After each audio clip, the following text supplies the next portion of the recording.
Hello friends, मैं आपका mentor के सिंह और आज फिर हम यूजीसी नेट लाइब्रेरी साइंस की तैयारी करेंगे। और आज का टॉपिक क्या है हमारा? आज का टॉपिक है हमारा standard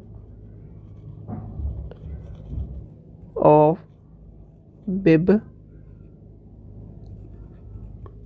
bibliographic record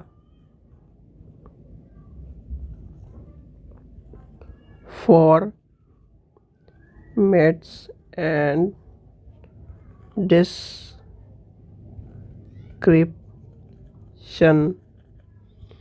ISBD mark 21 CCF RDA FRBR और बी फॉर्म, ये हमें पढ़ना है। तो सबसे पहली बात आती है स्टैंडर्ड क्या है, यानी कि बिब्लोग्राफिक रिकॉर्ड के बारे में हमें पता होना चाहिए कि बिब्लोग्राफिक रिकॉर्ड एक तरह से हम किसे कहेंगे, या फिर ये जो बिब्लोग्राफिक इंफॉर्मेशन का एक तरह से टॉपिक है, ये आया कहाँ से। देखो आपने एक चीज़ सुनी होगी कहीं ना कहीं, कंप्यूटराइजेशन, यानी कि लाइब्रेरी में जब से कंप्यूटराइजेशन आया है तो कंप्यूटराइजेशन की वजह से कहीं ना कहीं कंप्यूटराइजेशन की वजह से बिब्लोग्राफिक जो इंफॉर्मेशन सिस्टम है उसके रिकॉर्ड को स्टोर करने के लिए एक बिब्लोग्राफिक डिटेल इंफॉर्मेशन सोर्स बना दिया है। ये सबको पता है। अब स्टैंडर्ड्स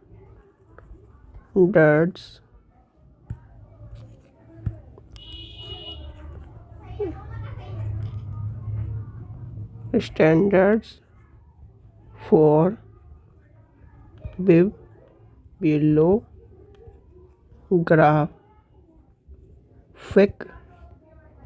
रिकॉर्ड, ठीक है।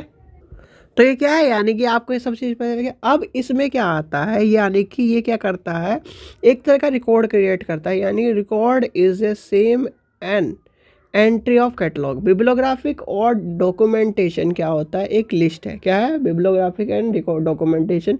एक तरह की लिस्ट क्या करता है, ऑटोमेटिक सिस्टम होता है जिसमें क्या करते हैं हम सिंगल मल्टी पर्पज़ रिकॉर्ड के तौर पर एक तरह से जनरेशन या किसी एंट्री को, एडिड एंट्री को, और कहीं ना कहीं हम कैटलॉग के एंट्री को रखते हैं। तो इसे छोड़ दीजिए, इसमें हमें कोई दिलचस्पी नहीं है, ना कि हमें पढ़ना है। अब आता है स्टैंडर्डाइजेशन, यानी standardization of record format, implication of standardize. फिर क्या करता है, स्टैंडर्डाइज करता है किसका, यानी कि थ्री एस्पेक्ट्स ऑफ जो चीज़ें होती हैं, यानी कि थ्री, लिखिए इसे ज़रूर लिख लीजिए। Standardization of the record format implicate that the standardizing of the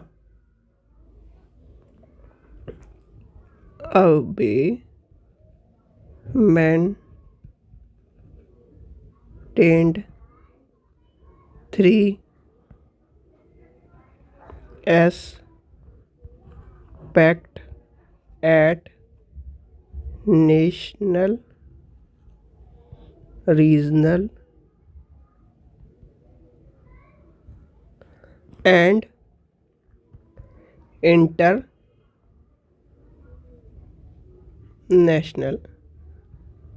levels, ठीक है।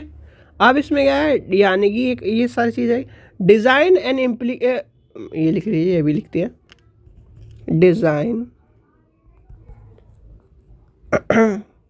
And implementation of A standards record format ensure unformat which is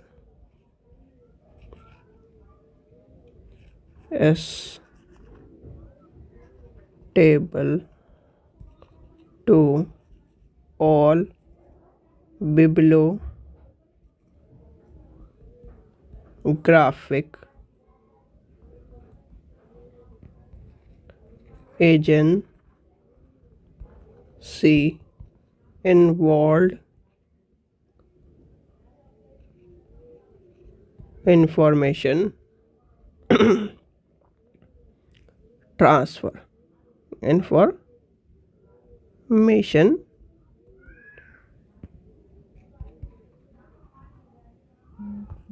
ठीक है। तो ये आ गया, यानी कि यहाँ तक कि आपको कहानी समझ में आ गई। अब हम लेके चलेंगे अपने जो हमें पढ़ना है, यानी कि सबसे पहले आता ISBD। अब ISBD की सबसे पहली बात आती है कि ISBD है क्या, ISBD की फुल फॉर्म क्या है। सबसे पहले बात आती है, हर यानी कि लाइब्रेरी में एक चीज़ का ध्यान रखना, जितनी भी टर्म है, यानी कि जितनी भी आपने टर्म देखी है उनकी आपको फुल फॉर्म ज़रूर पता होना चाहिए, नहीं तो फुल फॉर्म के बिना आप एक तरह से ये मान के चलिए अधूरा ज्ञान रहेगा। अगर फुल फॉर्म नहीं रखोगे जान के तो ये मान के चलिए लाइब्रेरी में कुछ नहीं। तो चलिए सबसे पहले फुल फॉर्म देखते हैं। इसकी फुल फॉर्म क्या होगी, international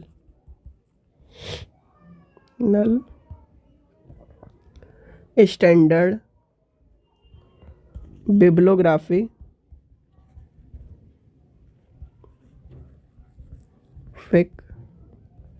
description.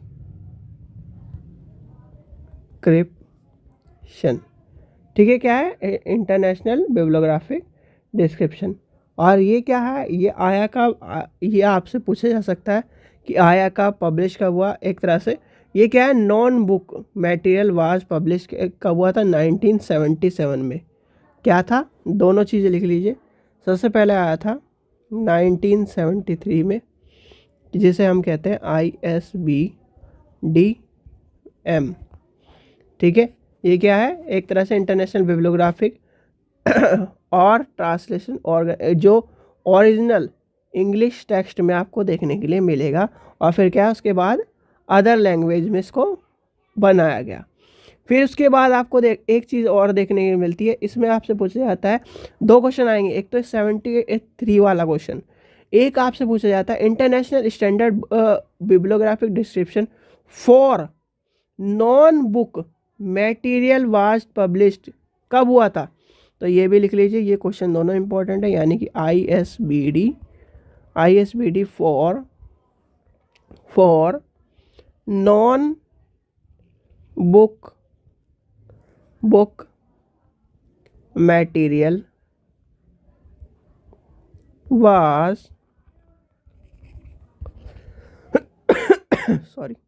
was published in 1977। ठीक है, तो यहाँ तक की कहानी आपको समझ में आ गई, यानी कि जितना चीज़ आपसे पूछी जाती है वो आपको पता होनी चाहिए। देखो M सबसे पहले आएगा, यानी कि मैनोग्राफी। ठीक है, मैनोग्राफी पब्लिश हुई। फिर आपका आ जाएगा CR हुआ, यानी कि CR या S लिखा मिलेगा आपको। M के बाद S मिलेगा, S के बाद CM मिलेगा, M के बाद G मिलेगा, G के बाद NDM मिलेगा। अगर आपसे लिखवाऊँ तो आपको देखो, सिर्फ मैं इसके अंदर का जो M या डिनोट कर रहा है किसी से, ISBDM क्या है, मैनोग्राफी।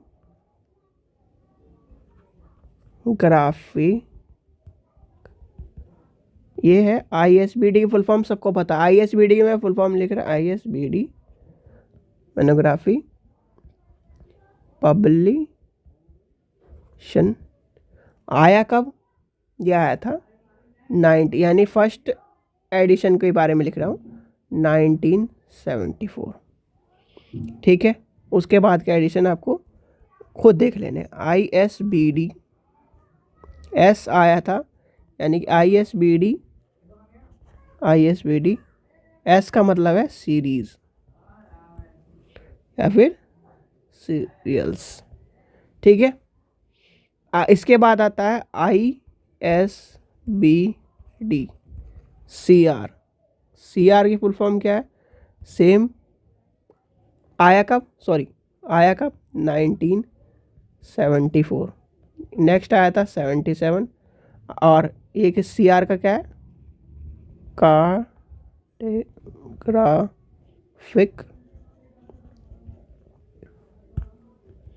मटेरियल।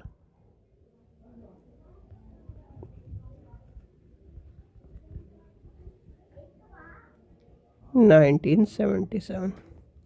फिर आता ISBD जी मतलब जनरल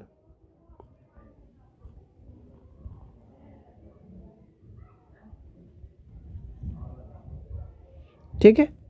फिर यानी कि इसमें सबसे पहले यानी कि ये ऐसे है, जनरल ISBD आया कब?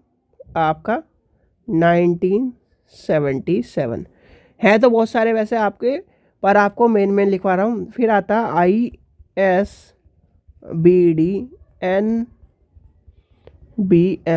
NBM मतलब आपका हो जाएगा non book material, non book MATRIAL material. आया कब? 1977, यानी कि ISBD ये आपको देखने को मिला। फिर आगे चलते फिर PM मतलब प्रिंट म्यूजिक आ गया। फिर CF मतलब कंप्यूटर फाइल आ गया। कंप्यूटर फाइल और प्रिंट में का और लिखवा देता हूँ मैं आपको। ISBD PM यानी कि PM मतलब प्रिंटेड म्यूजिक,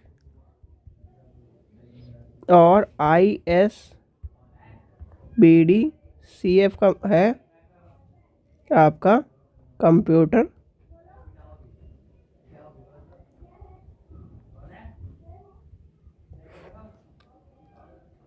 फाइल। और आया कब? 1980 और 1990। तो ये आपको कहीं ना कहीं याद कर लेने हैं जो आपसे पूछे जाते हैं। इसके बाद ER का है इलेक्ट्रॉनिक रिसोर्स, और CR का है इसके बाद क्या है? अदर कंटिन्यूटी रिसोर्स के तौर पर आएगा 2002 में, ठीक है। चलिए आगे चलते हैं। नेक्स्ट क्या था आपका? नेक्स्ट है आपका MR, यानी कि आपका हो जाएगा MARC। तो MARC की फुल फॉर्म क्या है? कोई बता सकता है MARC की फुल फॉर्म क्या है? और मैंने आपको कई बार लिखवा चुकी है, तो MARC की फुल फॉर्म आपको पता होना चाहिए। तो लिखिए मशीन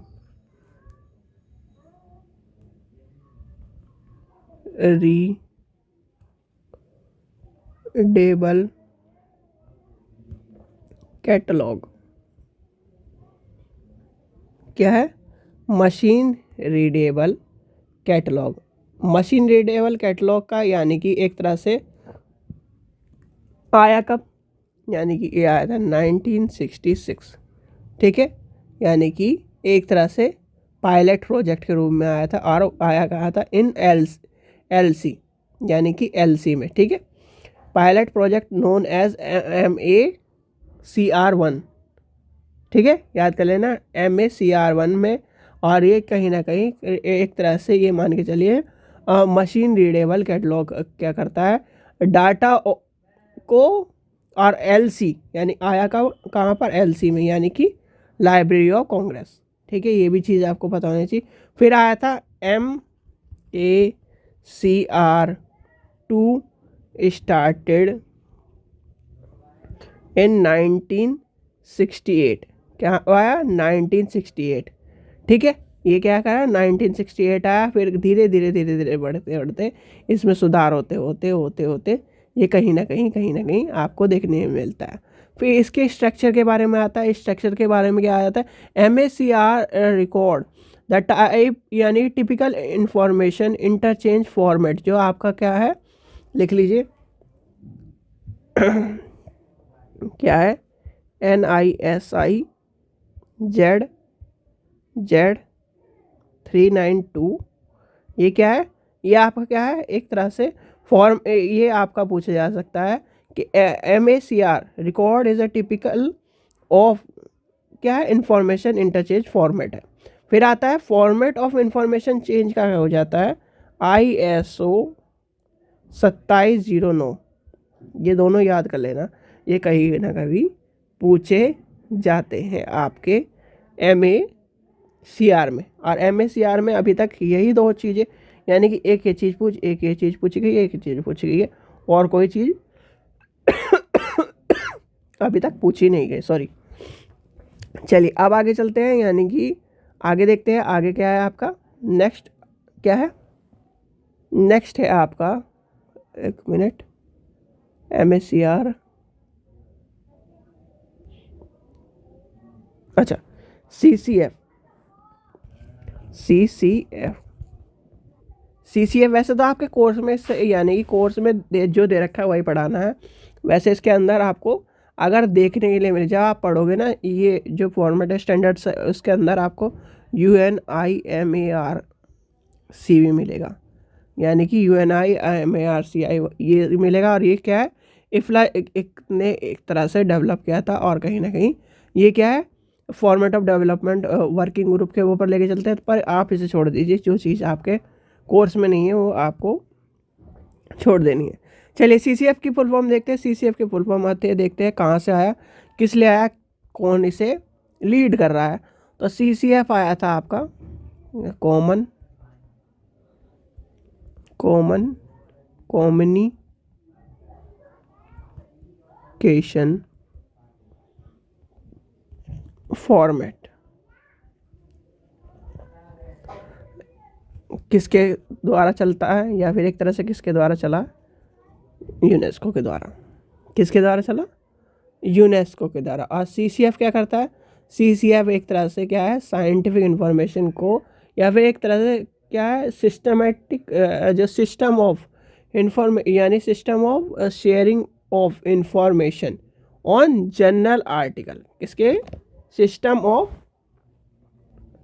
यानी कि system for the information, sorry, system for the share of information, यही, हाँ इंग्लिश यही बनेगी इसकी।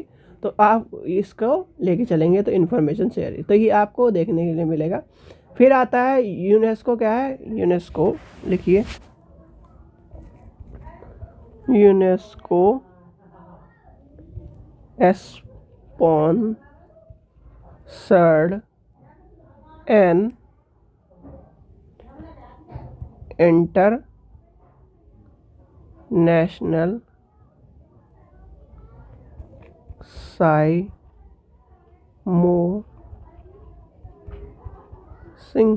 इन 1978। ठीक है, चलिए आगे चलते हैं। अब ये क्या है, इंडिया में कहाँ कैसे कैसे आया, और ये जो डेवलपमेंट हुआ है, डेवलपमेंट के बारे में हमें नहीं पढ़ना है।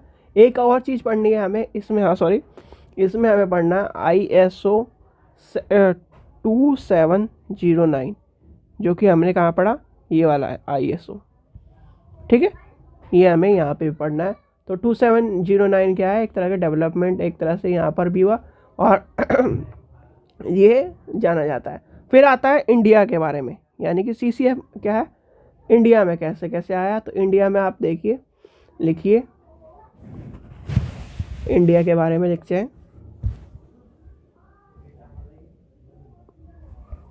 लिखिए, दिस वाज, या फिर इतना छोड़ दीजिए, सीधे सीधे लिखते हैं कि जो ये सर्विस थी, यानी कि the service, the secondary service in the science and technological sectors by UN agencies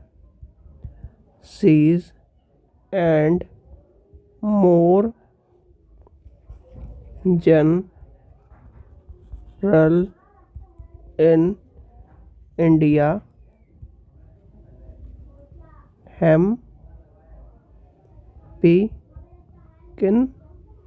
sun 1989।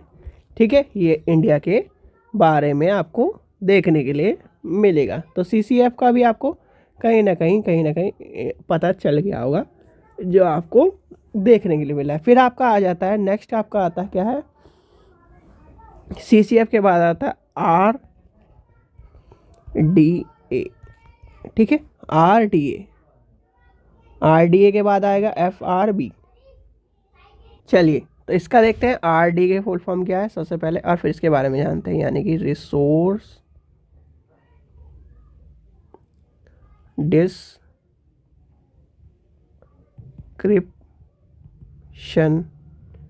And assertion, इसकी फुल फॉर्म है। तो RDA क्या है, RDA is a package of data elements,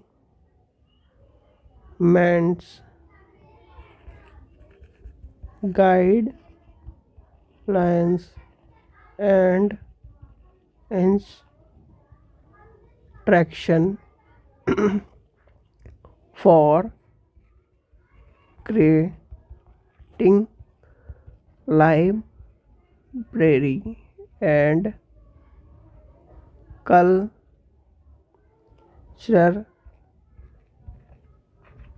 heritage resources, megadata that are will form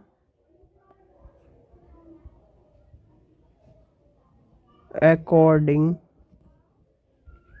to international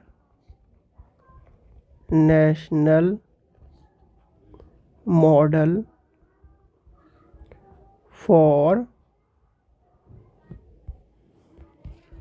used focused linked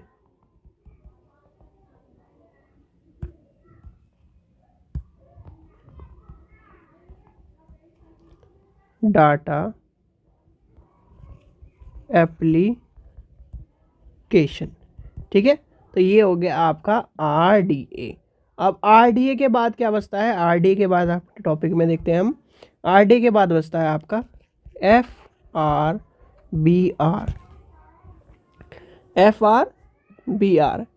FRBR को देखते हैं। FRBR की full form क्या है, आप सोचिए, थोड़ा सा सोचने में ज़रूर फोकस रखिए, क्योंकि फुल फॉर्म क्या है हमें हर हालत में देखने को मिलेगी, और फुल फॉर्म के बिना आप बहुत सी चीज़ों को मिस कर पाओगे। एक तरह से FRBR की फुल फॉर्म क्या हो जाएगी, functional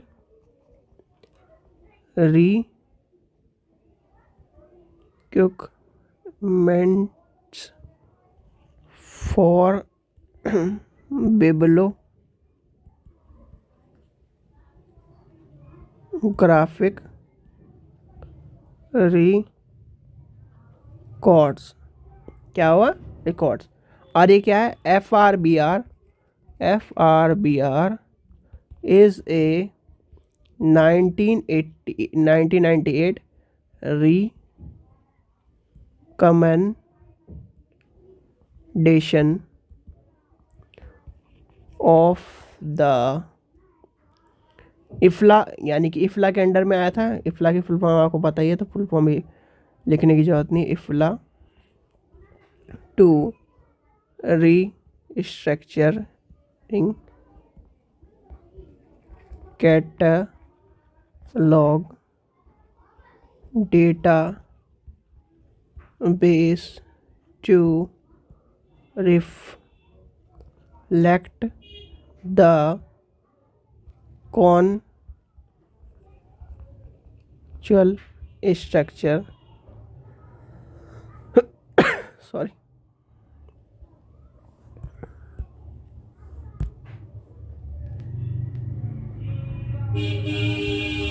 structure of information resource।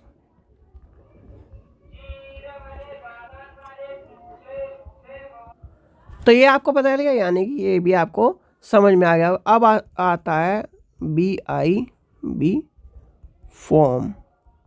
ठीक है, अब सीधे सीधे आपको एक चीज़ बताऊं, जो मार्क वाली स्टैंड यानी कि मार्क को रिप्लेस करके ये आया था, यानी कि BI बो form is a data model और bibliographic description was designed to replace MARC standards.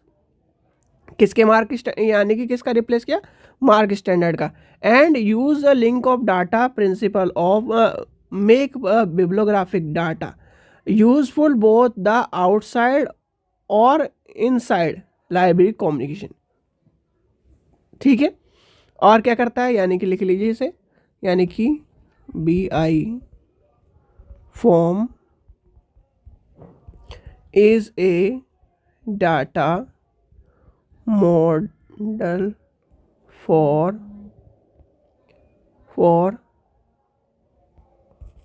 bibliographic description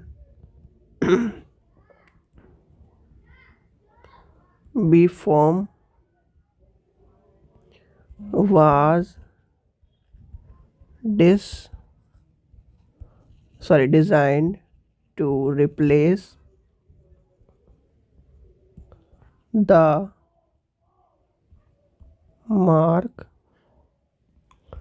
standards and to use linked data principles to make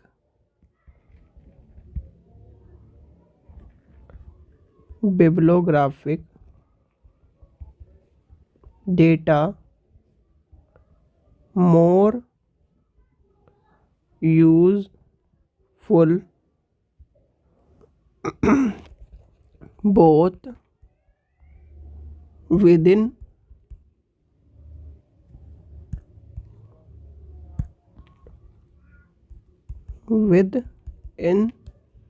and outside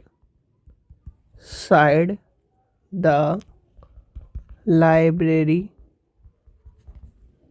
communities। ठीक है, या फिर ये लिख लीजिए आप, second B form by LC। ठीक है, किसका है, LC, यानी कि लाइब्रेरी ऑफ कांग्रेस। ठीक है, लाइब्रेरी ऑफ कांग्रेस। आगे लिखिए, B form provide a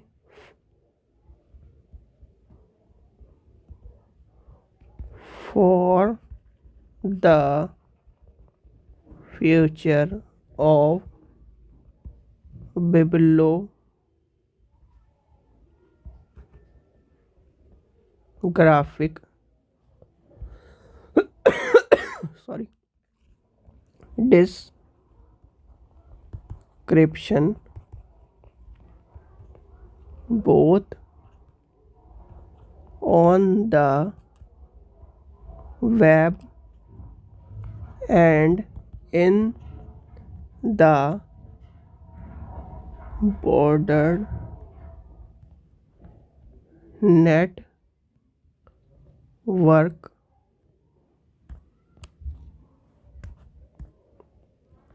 NET world that is ground in linked data techniques. ठीक है, तो ये था आज का टॉपिक। ये जो आप कहीं ना कहीं हम चीज़ों को समझे, आगे की 2-3 टॉपिक क्या है, बड़े बड़े टॉपिक है, तो आपको टाइम लग सकता है वीडियो को समझने में और वीडियो को जानने में। और सभी क्या है, यूजीसी नेट के, यानी कि यूजीसी नेट लाइब्रेरी साइंस के प्रीवियस ईयर के क्वेश्चन पेपर जरूर देख ले, रितु मैडम करा रही है। और अगर आप पेपर नहीं देखते हो तो फिर एक तरह से आपको लाइब्रेरी के कहीं ना कहीं पेपरों में, यानी कि यूजीसी के पेपरों में दिक्कत का सामना करना पड़ सकता है। ठीक है बच्चों, और किसी को अगर पेपर लेने हैं तो लिंक डिस्क्रिप्शन में दिया गया है, वहाँ से जाके आप 100 रुपये की पेमेंट कर पेपर ले सकते हैं। ठीक है बच्चों, चलिए आशा करता हूँ आपको वीडियो पसंद आई। वीडियो पसंद आई तो लाइक करें, चैनल को सब्सक्राइब करें, वीडियो को ज़्यादा से शेयर करें। Thank you.